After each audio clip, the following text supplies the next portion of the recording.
Ang tiwala ay mahalaga para sa isang mag-asawa upang magtagal ang kanilang pagsasama. Ngunit paano kung malaman mo na niloloko ka na niya at meron siyang ibang kinakasama? Handa mo ba siyang tanggapin kahit meron siyang kabit? Kung ganon mga kahuanatels, ay tunghayan mo ang istoryang ito na tiyak ay kapupulutan mo ng aral. Sa loob ng 10 taon na relasyon ni Mateo at Emily ay sa wakas ay kasal na silang dalawa. Masayang masaya talaga ang dalawa dahil sa pagkakataong ito ay pwede na silang magsama. Marami silang mga pangarap sa buhay at talagang matagal na nilang hinihintay ang bagay na to. Emily, ipinapangako ko sa'yo na hindi kita lolokohin at hindi kita iiwan. Trabaho lang ang pagtutuunan ko ng pansin at hindi kita ipagpapalit sa iba. Malambing na sabi ni Mateo. Masayang masaya talaga si Emily sa tuwing naririnig niya ang ganitong mga salita mula sa kanyang asawa.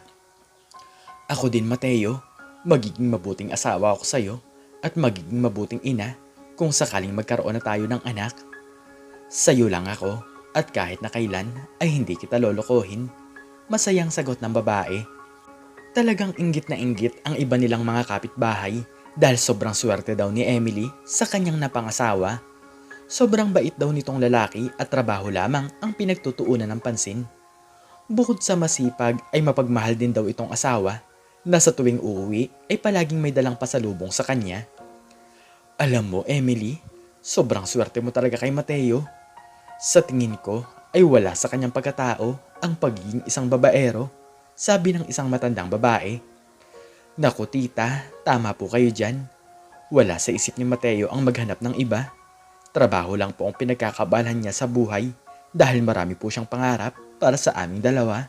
Nakangiting sagot ni Emily. Minsan lang kung umuwi si Mateo sa kanilang bahay dahil marami talaga itong ginagawa. Halos walang pahinga sa pangaraw-araw, kumita lamang ng maayos na halaga.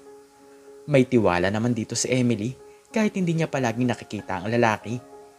Kahit na kailan kasi ay hindi siya nito niloko at panay pagmamahal na lamang ang ipinaparamdam sa kanya.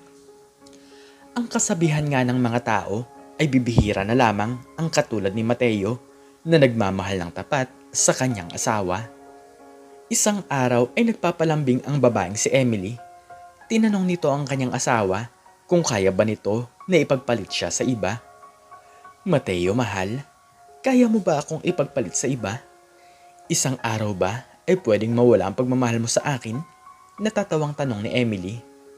Alam kasi ng babae na sa tuwing magtatanong siya ng ganitong bagay ay maglalambing sa kanya ang kanyang asawa. Ano ka ba naman Emily?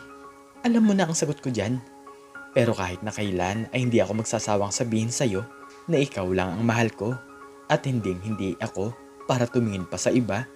Nakangiting sagot ni Mateo. Nang dahil doon ay punong-puno talaga ng pagmamahal ang puso ng babae. Ang pakiramdam ni Emily sa kanyang sarili ay sobrang swerte niya talaga kay Mateo. Sa tingin niya ay wala nang katapusan ang saya na kanyang nararamdaman nang dahil si Mateo ang kanyang pinakasalan. Hay naku naman, tama na nga. Masyado na akong kinikilig sa'yo mahal.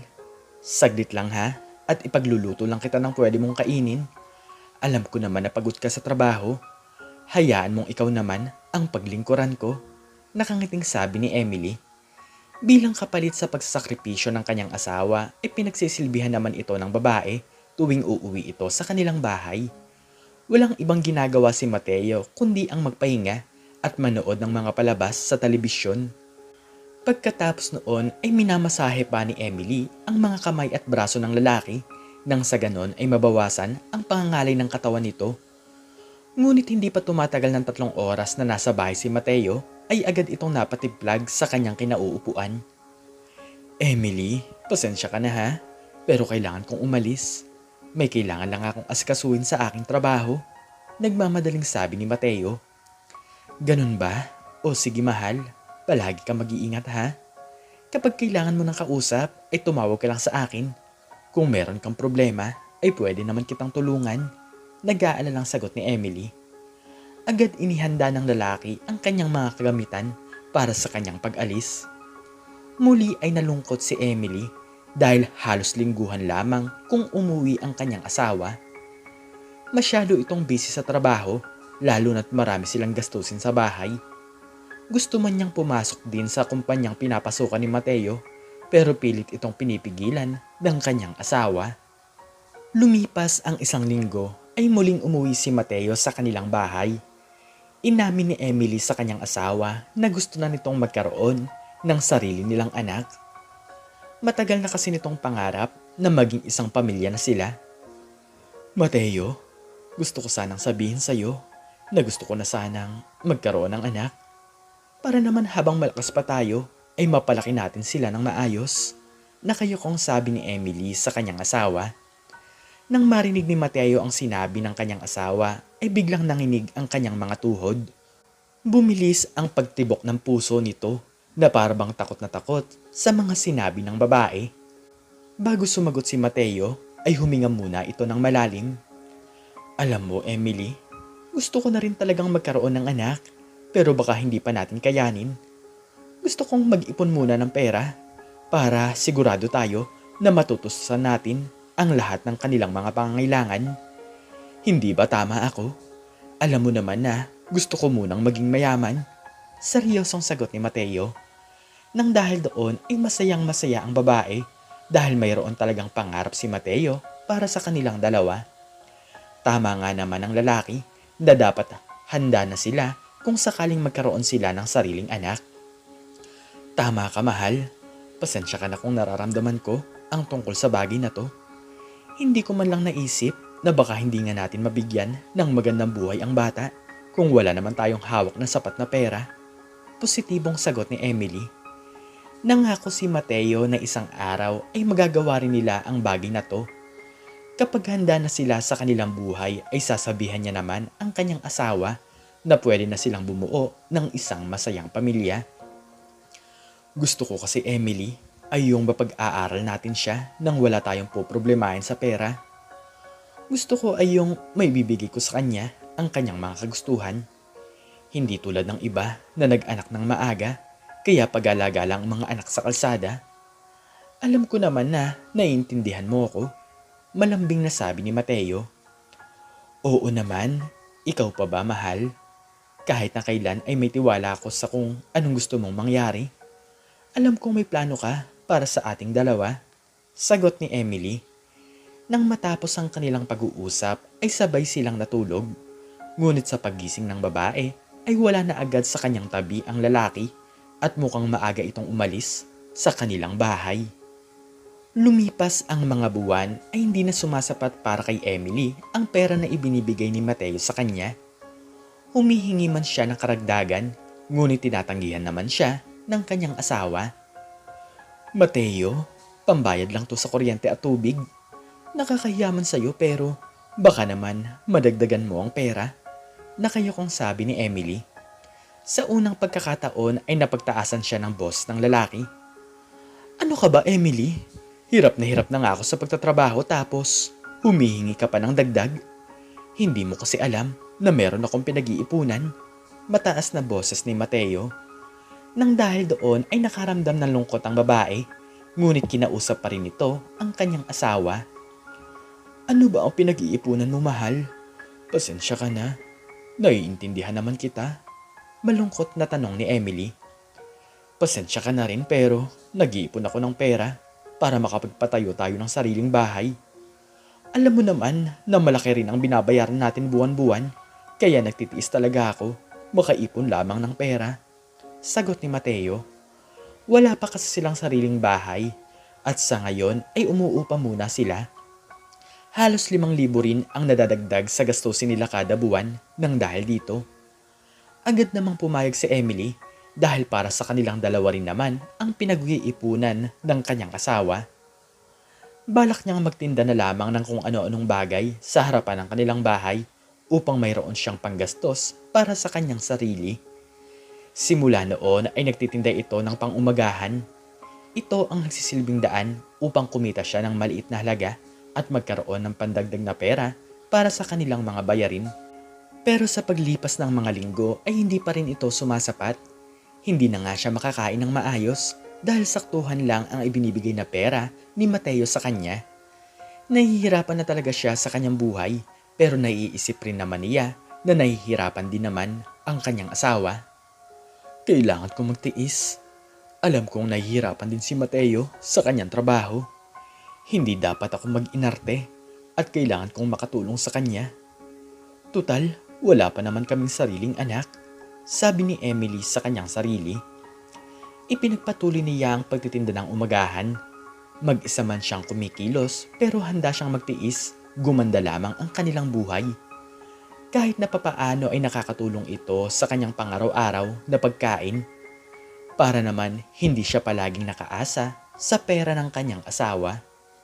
Hanggang sa isang araw ay merong isang masamang balita ang nakarating sa kanya. Agad siyang pinuntahan ng kanilang kapitbahay upang sabihin ang tungkol sa kanyang nakita. Emily, kinakabahan talaga ako na sabihin ito sa'yo. Pero nang mamasyal kami ng aking pamilya sa malayong lugar, ay nakita namin ang asawa mo, sabi ni Aling Melchora. Ano naman po ang sasabihin niyo tungkol kay Mateo? Nagtatakang tanong ng babae. Sa una ay hindi makapagsalita ang matandang babae, ngunit pinilit nitong sabihin kay Emily ang masamang balita. Nakita namin siya na may kasamang ibang babae. Magkahawak ang kanilang kamay at mukhang may relasyon silang dalawa. Hindi ko pinipilit na maniwala ka sa akin, pero totoo ang sinasabi ko sa'yo, sagot ng matandang babae. Natatawa na lamang si Emily nang dahil sa kanyang mga narinig. Alam niya kasi sa kanyang sarili na hindi kaya ni Mateo na lokohin siya at buong buo talaga ang tiwala niya sa kanyang asawa. Naku po, Aling Melchora, baka naman po malabo na ang inyong mga mata at napagkamalan niyo lang po na si Mateo ang lalaking yun. Hindi po niya magagawa namang babae. Wala po sa ugali ni Mateo ang pagiging isang babaero, natatawang sabi ng babae. Nang dahil doon ay nagawa ng itigil ni Emily ang pakikipag-usap nito sa matandang babae. Hindi niya ito pinaniwalaan, sabay pumasok na ito sa loob ng bahay. Isang araw ay umuwi si Mateo sa kanilang bahay, kaya agad nitong kinausap ang kanyang asawa. Mateo, may tiwala naman ako sa'yo, pero mayroong nakapagsabi sa akin na nakita ka daw nila na meron kang ibang kasamang babae. May hinahang tanong ni Emily. Naku mahal, hindi ko magagawa sa iyo yun. Alam mo naman na marami tayong tsismosang kapitbahay, di ba? Paano naman nila nasabi ang tungkol sa ganoong klase ng bagay? Natatawang sagot ni Mateo. Pero bakit hindi na sumasapat ang pera na ibinibigay mo sa akin? Baka meron kang ang babae at sa kanya ka na nagpapadala? Natatawang tanong ni Emily. Ano ka ba mahal? Huwag ka namang mag-isip ng ganyan. Di ba ang sabi ko nga sa'yo ay nag-iipon ako ng pera para makapagpatayo tayo ng sariling bahay? Huwag mo silang paniwalaan dahil sinisira lang nila ang ating relasyon. Inggit lang yun sila at walang ibang mapag-usapan. Kaya buhay na lamang ng iba ang kanilang pinapakialaman. Natatawang sagot ni Mateo. Lumipas pa ang mga buwan ay napapadalas na ang hindi pag-uwi ng lalaki sa kanilang bahay. Takang-taka na talaga si Emily at nakakaramdam na ito ng kakaiba. Hindi man lang ito tumatawag na para bang sobrang dami ng ginagawa. Higit sa lahat ay minsan na lang din ito kung magpadala ng pera. Hindi kaya totoo ang sinasabi sa akin ni Aling Melchora? Baka naman meron siyang ibang babae na tinutuluyan. Hindi ko lang alam dahil malayo ang kumpanya na pinagtatrabahuhan niya. Magulong isipan ni Emily. 2 buwan nang lumipas ay muling umuwi si Mateo sa kanilang bahay. Nakita niya ang kanyang asawa na umiiyak nang dahil sa sobrang pangungulila. Mateo, bakit hindi ka naman umuwi? Hindi ka man lang nagpaparamdam. Pumapasok tuloy sa isip ko na meron ka talagang ibang inuuwian. Umiiyak na tanong ng babae. Nang dahil doon ay niyakap ni Mateo ng mahigpit ang kanyang asawa. Mahal, alam mo naman na marami akong ginagawa.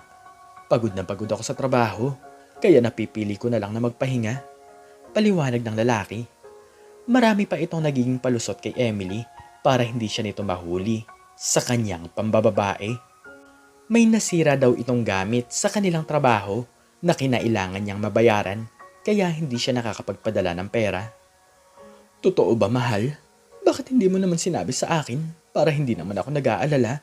Tanong ni Emily. Ayaw ko lang kasi na madami ka pa sa aking mga problema. Baka isipin mo lang ako at patuloy kang mag-alala. Pero nandito na ako, mahal. Tapos na ang ating problema.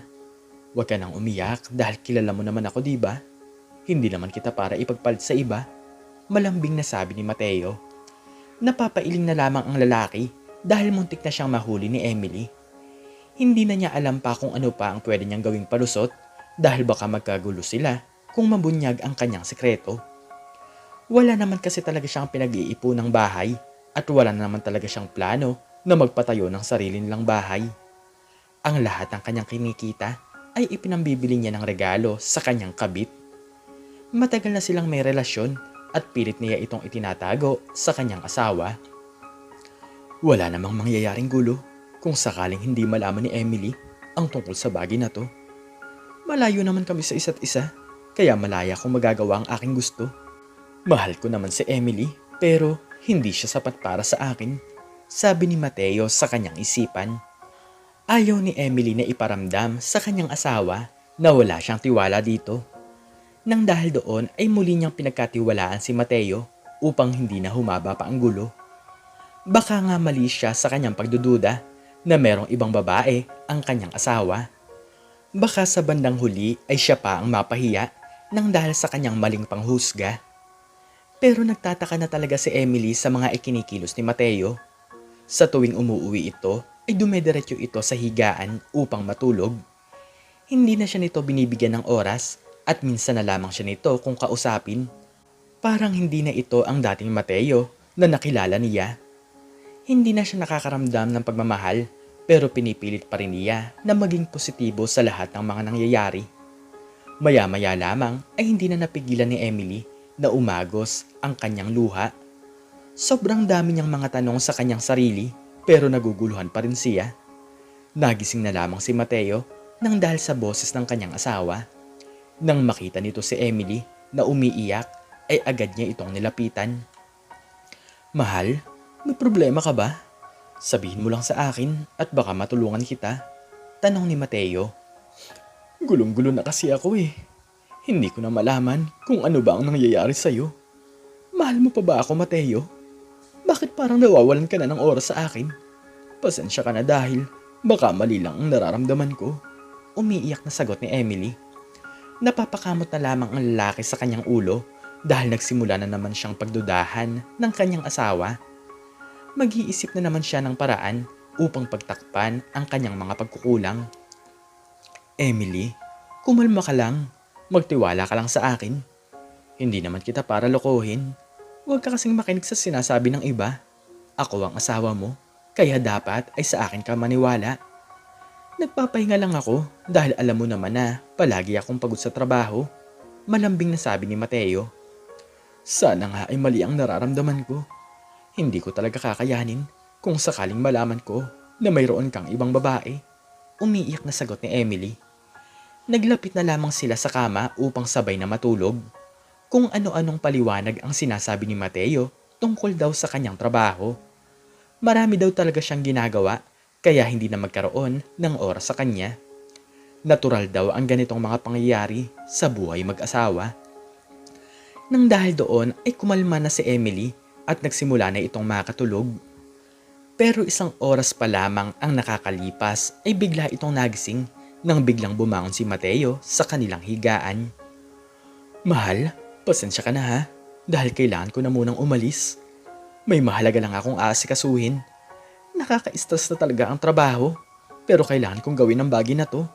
Nagmamadaling sabi ng lalaki. Hindi ka ba muna pwedeng matulog? Ipahinga mo muna ang sarili mo at sabihin mo na lamang sa kanila na hindi mo nabasa ang kanilang mensahe, sagot ni Emily. Pero talagang hindi mapakali si Mateo at nagpatuloy lang ito sa paghahanda ng kanyang mga kagamitan. Pero tumawag sa akin ang aking boss at sinabi ko nang pupunta agad ako. Sana ay maintindihan mo ko, Emily. Kailangan talaga ako sa trabaho eh. Gusto ko mang magpahinga pero wala akong ibang pagpipilian. Nagmamadaling sabi ni Mateo. Walang nagawa si Emily kundi payagan ang kanyang asawa. Kahit anuman ang sabihin niya, ay sinasangga ito ng lalaki. Pero ang hindi alam ni Emily ay ang kabit talaga ni Mateo ang tumawag sa kanyang asawa. ito ang pupuntahan ng lalaki, kaya agad itong bumangon sa kanilang kama. Maya-maya lamang ay umalis na ang lalaki at nakalimutan na nitong magpaalam sa kanya. Hello, Mateo? Nasaan ka na ba? Nandito na ako sa resort at mag-date naman tayong dalawa. Sabi ni Angelica sa telepono. Pasensya ka na at hintayin mo lang ako. Nagising pa kasi ang aking asawa kaya hindi agad ako nakaalis. Kumain ka na muna dyan at dadating naman ako. Nagmamadaling sagot ni Mateo. Alam naman ni Angelica na meron na talagang asawa ang kanyang boyfriend. Pero wala itong pakialam na makasira ng relasyon ng iba. Masaya siya para sa kanilang dalawa at hindi naman ito alam ng asawa ni Mateo. Maya-maya lamang ay dumating na ang lalaki at humingi ito ng pasensya sa kanyang nobya. Angelica, pasensya ka na talaga ha? Bigla kasing nagising ang asawa ko, kaya nag-isip pa ako ng ipapalusot sa kanya. Medyo nagdududa na kasi siya eh. Pero wag kang mag-alala dahil maayos na ang lahat, paliwanag ni Mateo. Wala namang problema dahil ang mahalaga ay nandito ka na. Hindi kasi ako mapakali sa tuwing kasama mo ang iyong asawa. Nakangiting sagot ni Angelica. Huwag ka nang mag-isip ng masama dahil wala na namang nangyayari sa amin. Ang sabi ko sa kanya ay hindi pa ako handa na magkaroon ng anak. Natatawang sagot ng lalaki. Lumipas pa ang 2 buwan ay sinabihan si Mateo ng kanyang boss na ipapadala ito ng 10 buwan sa ibang bansa. Nang dahil doon ay nagpaalam si Mateo sa kanyang asawa. Emily, pasensya ka na ha. Matagal ulit ako mawawala. Ipapadala daw ako sa ibang bansa at magtatagal daw ako doon ng 10 buwan. Tiyak kong malaki ang kikitain kong pera, sabi ni Mateo. Ganun ba? Sige mahal, basta mag-iingat ka palagi ha. Pero hihingi sana ako sa iyo ng pera para meron naman akong panggastos dito sa bahay. Matagal kang mawawala kaya kailangan ko ng pera, sagot ni Emily. Ngunit binigyan lamang nito ang babae ng 5,000 piso. Bahala na daw si Emily at magpapadala naman daw siya ng pera. Agad umalis ang lalaki na para bang nagmamadali ito. Sa pagkakataong ito ay sinundan ni Emily si Mateo upang matigil na ang kanyang kaiisip kung totoo bang merong ibang babae ang kanyang asawa. Sumakay ito sa tricycle at sinabihan na sundan kung saan pupunta ang lalaki. Ilang oras ang lumipas ay bumaba na si Mateo sa kanyang sinasakyan. Gulat na gulat naman si Emily nang pumasok ang kanyang asawa sa isang malaking bahay. Ano kaya ang gagawin niya doon? Hindi kaya may susunduin lamang siya? Tanong ng babae sa kanyang sarili. Pero bigla na lamang pumatak ang mga luha ni Emily nang salubungin ang kanyang asawa ng isang babae. Naglapat ang mga labi ng dalawa, sabay nag-abot dito ng maraming pera ang kanyang asawa. Nang dahil doon ay kumpirmado na ni Emily na totoo nga ang sinasabi ng ibang mga tao na meron daw babae si Mateo. Halos mapasigaw siya nang dahil doon, ngunit pinipigilan lamang niya ang kanyang sarili. Hayop ka, Mateo. Ibinigay ko ang tiwala ko sa'yo. Sobrang sinungaling mo. Hindi ko akalain na magagawa mo ito sa akin. Sobrang dami mong palusot, pero tama nga ang mga hinala ko sa'yo. Umiiyak na sabi ni Emily sa kanyang sarili. Walang balak na mag-eskandalo ang babae sa ibang lugar, kaya hinayaan muna nito ang kanyang mga nakita. Hindi niya malaman ang kanyang gagawin, ngunit ngayon pa lang ay itinatak na niya sa kanyang isipan na hiwalay na sila ng kanyang asawa. Bago umuwi si Emily ay nakita niya ang nakapaskil sa harapan ng bahay ng kabit ng kanyang asawa na naghahanap ito ng katulong. Umuwi na lamang ang babae nang durog na durog ang puso. Halos mahimatay siya nang dahil sobrang sakit na ginawa sa kanya ni Mateo. Hindi pala talaga ito tapat sa kanya, kaya pala palagi itong nagmamadali na umalis sa kanilang inuupahang bahay. Kaya pala hindi makapagbigay ng sapat na pera ay meron pala itong inuuwi ang iba. Hindi talaga makapaniwala si Emily. Hindi niya inaasahan na ganito pala talagang klase ng lalaki si Mateo. Simula ngayon ay hindi na ako magtitiwala sa'yo. Hindi ko sasabihin sa'yo na alam ko na ang lahat. Bahala kang magdusa, Mateo. Karma na lang ang bahala sa'yo. Galit na sabi ni Emily. Nang dahil doon ay natutunan na ng babae na hindi na umasa sa mga ipapadalang pera ng kanyang asawa. Naghanap ito ng trabaho upang buhayin ang kanyang sarili. Itinuloy nito ang pagtitinda ng umagahan at pagkatapos noon ay kung ano-anong bagay na lamang ang kanyang ginagawa upang kumita siya ng pera. Ito pala ang dahilan kung bakit ayaw siyang ipasok ni Mateo sa kumpanyang pinagtatrabahuhan nito. Ayaw pala ng lalaki na mahuli niya ito na meron itong ibang babae. Lumipas ang 2 araw ay napansin ni Aling Melchora na palaging mugto ang mga mata ng babae. Emily, may problema ka ba? Napapansin ko kasi na palaging malungkot ang iyong mga mukha. Tanong ng matandang babae.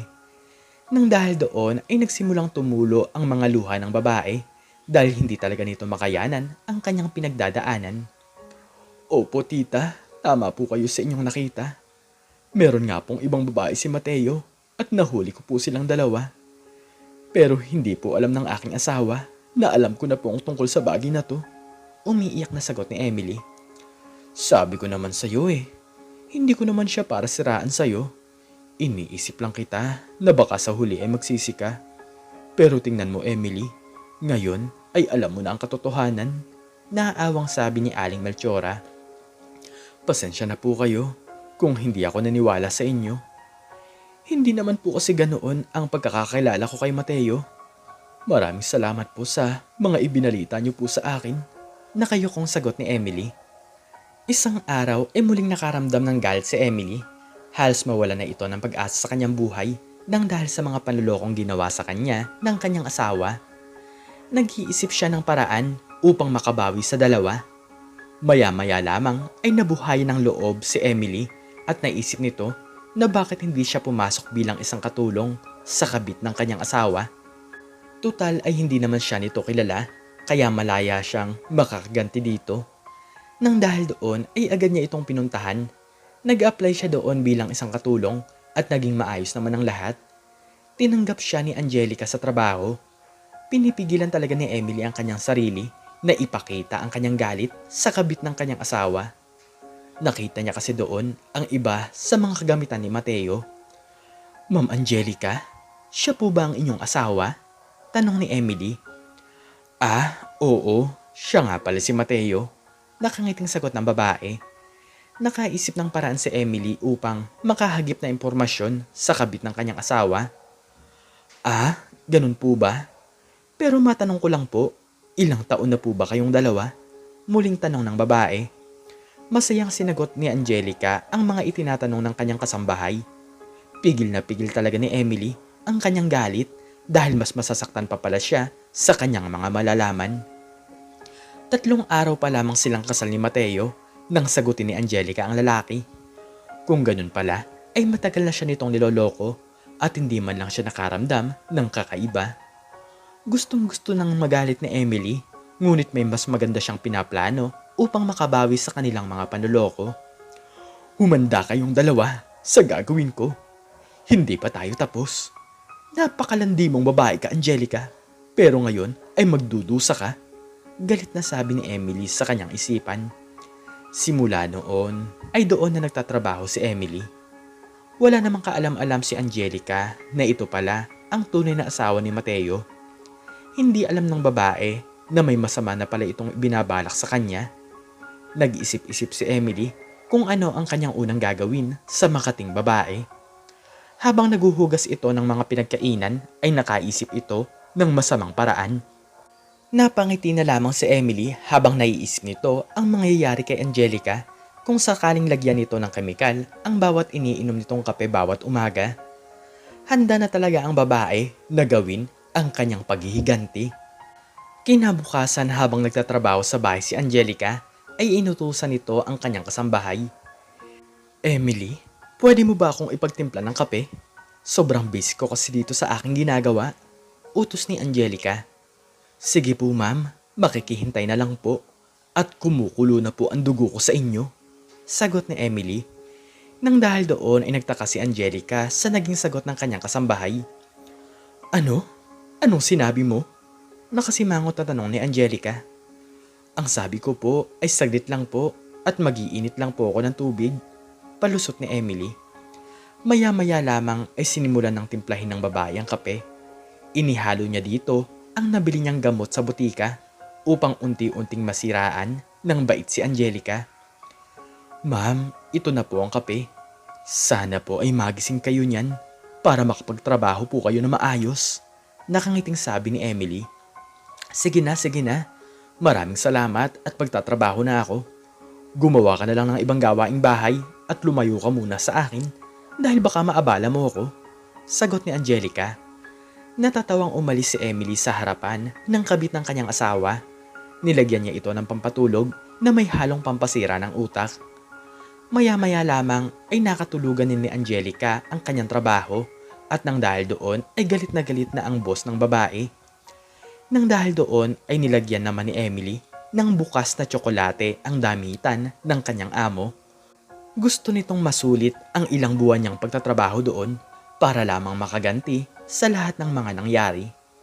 Gabi na nang magising si Angelica sa kanyang kinauupuan. Sobrang dami na ng tawag sa kanya ng kanyang boss at nasarmunan siya nito ng sobra.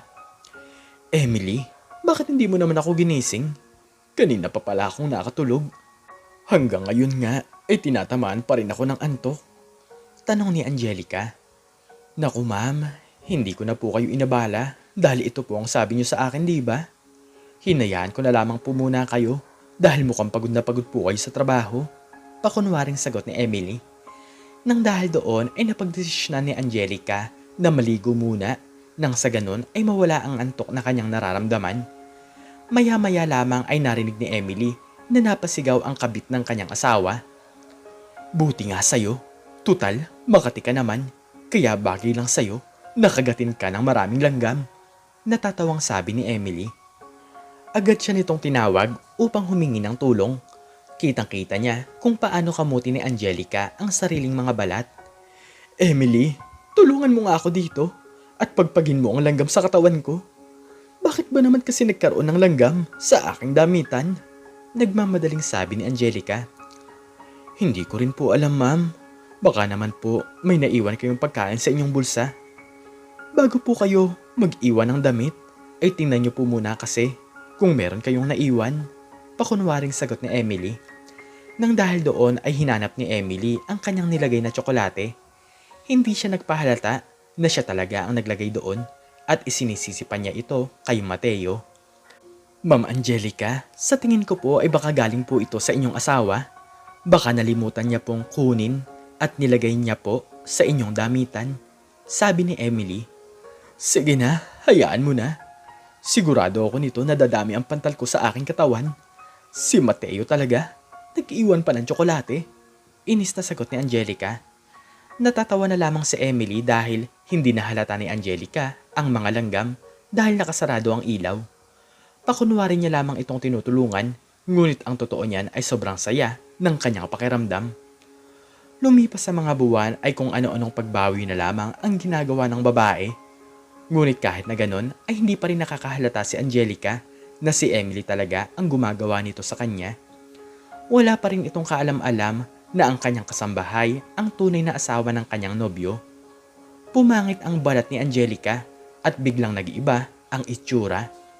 Hanggang ngayon kasi ay pinapainom ito ni Emily ng kape na may halong kemikal. Halos malimutan na rin ito ang kanyang mga kailangang gawin kaya palagi na itong nasasarmonan ng kanyang boss. Masayang masaya si Emily nang makita nito si Angelica na umiiyak. Narinig kasi niya na malapit na daw itong matanggal sa trabaho. Ma'am Angelica, huwag po kayo mawala ng pag-asa. Alam ko naman po na makakabawi pa po kayo sa mga susunod na araw. Pakunwaring nag-aalalang sabi ni Emily. Sana nga, palagi kasi akong tinatamad na magtrabaho. Siguro ay dahil palaging wala sa aking tabi si Mateo. Pero sige, malapit na naman siguro siyang umuwi. Babalik na din naman ang dating sigla ng aking isipan. Napapailing na sagot ni Angelica. Nang dahil doon ay napatiplag si Emily sa kanyang kinatatayuan. Agad nitong tinanong ang kanyang amo kung kailan uuwi ang manlolokong si Mateo. Hanggang sa dumating ang araw na nalaman ni Emily na malapit nang makauwi ang lalaki. Nasa biyahe na daw ito at malapit na raw makarating sa bahay ni Angelica. Nang dahil doon ay agad nagluto ng makakain si Emily. Nilagyan din ito ng pampakati ang damitan ni Mateo. Sabay pinunasan nito ng sili ang sabon sa inidoro. Alam ko naman na dito ka muna uuwi dahil wala ka naman talagang pakialam sa akin. Ngayon ay makakabawi na din ako sa'yo. Isa kang manloloko at ito ang dapat sa'yo. Inis na sabi ng babae sa kanyang isipan. Pagkatapos noon ay biglang umiyak ng malakas si Emily. Narinig ito ni Angelica kaya agad niyang kinausap ang babae. Anong problema? Bakit naman bigla ka na lamang umiyak dyan? Nagtatakang tanong ni Angelica. Pumanaw po kasi ang aking nanay. Ma'am, pasensya na po kayo. Pero kailangan ko na po munang umuwi sa amin. Maiiwan ko na po muna kayo. Umiiyak na sabi ni Emily, sabay nagmamadali itong umalis ng bahay. Pinunas ng babae ang kanyang mga luha nang makalabas ito ng pintuan. Sa wakas ay natapos na ang pagbawi niya kay Angelica, pati na rin sa manloloko niyang asawa. Lumipas ang ilang minuto ay biglang dumating si Mateo sa bahay ni Angelica. Marami itong dalang pasalubong at excited talaga ito na muling makita ang kanyang nobya. Pero nanlaki na lamang ang mga mata ni Mateo nang makita ang kanyang kabit. Mukha itong pagod na hindi mo maintindihan. Parang wala sa sariling katinuan dahil hindi naman ganito ang Angelica na nakilala niya. Hindi na ito maganda at panay kamot sa kanyang katawan, dulot ng pangangati. Angelica, nandito na ako. Ito nga pala mga pasalubong ko sa'yo. Seryosong sabi ni Mateo. Ano ka ba, mahal? 3 taon ka na sa ibang bansa, kaya miss na talaga kita. Natatawang sagot ni Angelica. Ano? Mahal naman. 10 buwan lamang akong umalis. Ano bang nangyayari sa'yo at mukha kang wala sa sariling pag-iisip? Tanong ni Mateo. Kauuwi mo lang tapos yan ang sasabihin mo sa akin? Baka naman may ibang babae ka sa ibang bansa. Nagsasawa ka na ba sa akin, Mateo? Galit na sagot ng babae. Hindi na talaga malaman ng lalaki kung ano ba ang nangyayari sa kanyang kasintahan.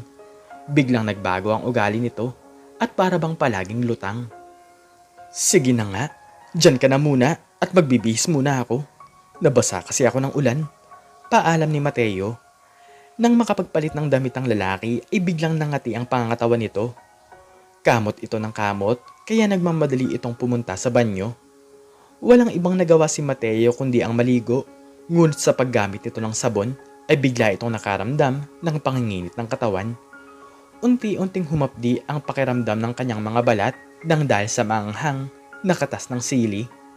Wala pang saplot sa katawan ay agad lumabas si Mateo upang kumuha ng yelo. Ano ka ba, Angelica? Ano bang meron sa sabon at sobrang hapdi sa balat? Nakakainis talaga. Kauuwi ko lang galing sa ibang bansa tapos ganito pa ang mangyayari sa akin dito. Dismayadong sabi ni Mateo. Ano ba ang sinasabi mo sa akin? Wala naman akong masamang ginagawa. Tsaka, wag mo na nga akong sigawan. Ipagpatuloy mo na lang ang iyong paliligo. Sigaw ni Angelica. Tumagal si Mateo sa banyo ng halos 2 oras. Sobrang tagal kasi bago nawala ang hapdi sa kanyang katawan. Nagtalo si Mateo at Angelica. 3 araw doon ang lalaki, ngunit napili nitong hiwalayan ang kanyang kabit dahil hindi na ito maganda. Isang araw ay umuwi si Mateo sa kanyang totoong asawa na si Emily. Nakangiti pa ito nang salubungin niya ang babae, ngunit isang malakas na sampal ang dumapo sa kanyang pisngi. Ang akala mo ba ay hindi ko alam na meron kang babae? Huwag ka nang umuwi dito, Mateo, dahil hindi na kita kailangan. Kaya ko mabuhay nang wala ka. Isa kang sinungaling at wala kang kwentang asawa. Umalis ka na dito dahil hiwalay na tayong dalawa. Matagal ko nang sinunog ang mga gamit mo dito sa bahay. Pasigaw na sabi ni Emily. Sinubukan pang magmakaawa ni Mateo at lumuhod pa ito sa harapan ng kanyang asawa. Emily, pakiusap. Nakipaghiwalay na ako sa kanya. Patawarin mo kung natukso ako na maghanap ng iba. Pero ikaw lang talaga ang mahal ko kaya pakiusap. Patawarin mo ko. Nakayukong sabi ni Mateo. Kahit na ang mga tao sa kanilang lugar ay alam na ang tungkol sa bagay na to, walang kumampi kay Mateo at hinayaan nila na makipaghiwalay na si Emily dito. Mabuti nga sa kanya. Emily, marami pang ibang lalaki dyan at huwag mong sayangin ang sarili mo dyan kay Mateo. Huwag ka na ulit maniniwala dyan sa lalaking manloloko, sabi ni Aling Melchora. Simula noon ay tuluyan ng hiniwalayan ni Emily si Mateo. Namuhay siya ng masaya at pinalaya na niya ang kanyang sarili sa matinding galit na kanyang nararamdaman. Lumipas sa mga taon ay nakilala niya ang isang lalaki na magmamahal sa kanya ng tapat. Ang isang lalaki na hindi siya lolokohin kahit anuman ang mangyari sa kanilang dalawa. Lumipas ang panahon ay inasikaso ni Emily ang mga papeles para sa pakikipaghiwalay nito kay Mateo. Nang maging maayos na ang lahat ay nagpakasal sila ni Jeremy. Naging masaya silang dalawa at nagkaroon sila ng mga anak. Nagtulungan silang dalawa na gumanda ang buhay at hindi nagtagal ay natupad naman nila ang kanilang mga pangarap. Samantalang si Mateo naman ay sobra-sobrang pagsisisi. Mahal pa rin niya si Emily, ngunit alam niyang tapos na ang lahat. Masaya na sa ibang lalaki ang kanyang dating asawa. Huli na ang lahat para sa kanyang pagsisisi, kaya wala siyang nagawa kundi ang tanggapin na lamang ang karma nang dahil sa kanyang masamang mga nagawa. Wag na wag nating lokohin ang ating mga asawa. Isipin mo muna kung ano ang mararamdaman mo kung ikaw ang niloko. Higit sa lahat ay nangako kayo sa harapan ng altar na walang magpapadala sa tukso at lalabanan niyo ang hamon ng buhay sa hirap man o ginhawa. Tandaan mo na ang mag-asawang nagmamahalan ay namumuhay ng masaya, ngunit kung ang isa sa pamilya ay nagloko, ay walang mangyayaring maganda. Panatilihin natin ang pagiging matatag ng ating puso at isipan. Hindi yun nagpapadala ka sa tukso at panandali ang sarap. Dapat bago ka magpakasal ay alam mo nang handa ka na magkaroon ng asawa. Hindi yung hanggang ngayon ay nasa isip mo pa rin ay ang maging buhay binata. Ano po ang natutunan nyo sa mahabang istoryang ito? Makiki-comment po sa baba kung ano man ang inyong aral na natutunan. At hanggang dito na lamang po nagtatapos ang aking istorya at sana po ay nagustuhan nyo po ito. Please like, share, and subscribe and click the notification bell para lagi po kayong updated sa mga bago ko mong i-upload na istorya. Muli ay nagpapasalamat po ako sa inyo at God bless us all.